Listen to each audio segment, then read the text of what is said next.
ധൈര്യമുണ്ടോ? ഞാൻ വെല്ലുവിളിച്ച് ചോദിക്കുകയാണ്.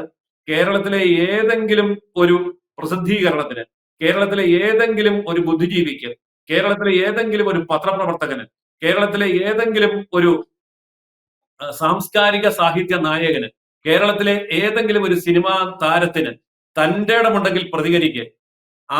അല്പമെങ്കിലും രാജ്യത്തോടും നമ്മുടെ സംസ്കാരത്തോടും കൂറുണ്ടെങ്കിൽ, ആത്മാർത്ഥതയുണ്ടെങ്കിൽ പ്രതികരിക്കും. ഞാൻ നിങ്ങളെ ഒക്കെ വെല്ലുവിളിക്കുകയാണ്. തുണി അഴിച്ചു പരിശോധിച്ച് തുണിക്കുള്ളിലെ മതം തിരയുന്ന ഈ ഭീകരതയ്ക്കെതിരെ ആർക്കെങ്കിലും തന്റെ ഇടമുണ്ടെങ്കിൽ ഒന്ന് പ്രതികരിക്കും. പ്രതികരിക്കുന്നില്ല എന്നുണ്ടെങ്കിൽ എല്ലാ സാംസ്കാരിക നായകന്മാരും, സാഹിത്യ ബുദ്ധിജീവികളും, സിനിമാ താരങ്ങളും, സെലിബ്രിറ്റികളും ഇവരെല്ലാവരും പാകിസ്ഥാന്റെ അതേ തലച്ചോറ് സ്വന്തം തലയ്ക്കകത്ത് ചുമക്കുന്നവരാണ് എന്ന് പറയേണ്ടി വരും. കൂടുതൽ വാർത്തകളും വിശേഷങ്ങളും നിങ്ങളിലേക്ക് എത്താൻ ABC മലയാളം സബ്സ്ക്രൈബ് ചെയ്യുക, ബെൽബട്ടനും അമർത്തുക.